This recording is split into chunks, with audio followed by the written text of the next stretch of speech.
วดโดยบริษัทปตท.จำกัดมหาชนน้ำดื่มตราสิงห์กลุ่มบริษัทแหลมทองสหการศิลปะการแสดงที่เฟื่องฟูอย่างมากในสมัยรัตนโกสินทร์ก็คือโขนซึ่งมีเอกลักษณ์ที่โดดเด่นกว่าชาติอื่นแล้วโขนเป็นเรื่องเกี่ยวกับอะไรเหรอครับถ้าพูดถึงโขนแล้วเนี่ยเราสองคนนึกถึงอะไรบ้างหัวโขนครับเรื่องรามเกียรติ์ค่ะที่ภูเขากับกุ๊กกิ๊กพูดมาทั้งหมดนั้นมันก็ถูกนะโขนเนี่ยเป็นการแสดงที่ผู้แสดงต้องสวมหัวโขนครอบตั้งแต่ศีรษะถึงคอปิดบังส่วนหน้าคล้ายกับหน้ากากโดยเจาะรูที่ตาให้มองเห็นได้หัวโขนจะสร้างตามลักษณะตัวเอกในวรรณคดีเรื่องรามเกียรติ์มีหัวยักษ์หัวลิงส่วนตัวพระตัวนางและเทวดาจะไม่สวมหัวโขนแต่ใช้ใบหน้าจริงแล้วก็สวมเครื่องประดับศีรษะแทนแล้วพวกเขารู้ไหมว่าทำไมเขาต้องสวมหัวโขนจะได้รู้ว่าตัวไหนเป็นลิงตัวไหนเป็นยักษ์แล้วก็ให้คนดูจินตนาการตามไปด้วยนะครับแล้วโขนนี่มีที่มายังไงเหรอครับในหนังสือเขาบอกไว้ว่าโขนมีมาตั้งแต่สมัยกรุงศรีอยุธยาตอนปลายโดยเป็นศิลปะการแสดงที่ผสมผสานการเล่นหนังใหญ่ชักนาคดึกดำบรรพ์และกระบี่กระบองเริ่มจากที่มีผู้เล่นออกแสดงในการเชิดหนังใหญ่โดยใช้เครื่องแต่งกายและหัวโขนของผู้เล่นชักนาคดึกดำบรรพ์และนำลีลาท่าทางการเต้นตามแบบหนังใหญ่ท่ารำท่าทางการต่อสู้จากกระบี่กระบองอย่างนี้นี่เอง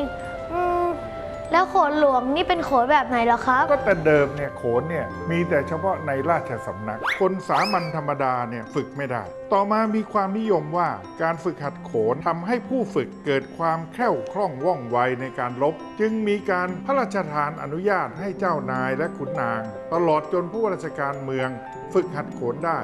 การแสดงโขนจึงแพร่หลายจากนั้นมาไงล่ะแล้วโขนเขาเล่นกันที่ไหนล่ะครับคุณลุงก็เล่นกันกลางแปลงกลางแจ้งเลยต่อมาจึงมีโรงแล้วก็มีฉากเกิดขึ้นในภายหลังและในสมัยก่อนคนที่จะไปดูโขนจะต้องตั้งใจดูเป็นอย่างมากไม่เหมือนในสมัยนี้มีทีวีมีเคเบิลแล้วก็มีอินเทอร์เน็ตส่งตรงถึงบ้านเลยล่ะแต่ภูเขาว่าดูทีวีดูหนังดูการ์ตูนสนุกกว่าตั้งเยอะไม่เหมือนกันหรอกจ้า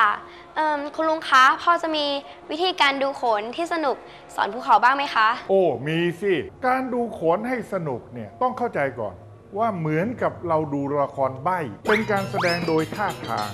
ท่ารำเป็นหัวใจของการแสดงโขนที่มีความหมายบอกถึงความรู้สึกความคิดความต้องการของตัวละครการที่เราเห็นผู้แสดงโขนมาเต้นมาลำเป็นเวลานานนั่นหมายถึงผู้แสดงโขนกำลังพูดอยู่นะโดยที่ท่าทางต่างๆก็สัมพันธ์กับดนตรี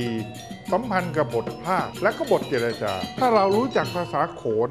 เราก็ดูเข้าใจ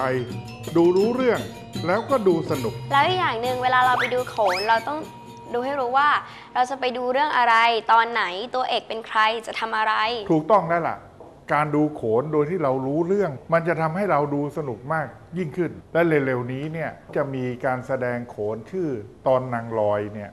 ลุงว่าพาภูเขาไปดูโขนกันซะเลยดีไหมล่ะดีค่ะแล้วนางลอยนี่เป็นเรื่องเกี่ยวกับอะไรเหรอคะเดี๋ยวพี่จะเล่าให้ฟังเราไปหาที่นั่งกันทางนู้นก่อนดีกว่าไหม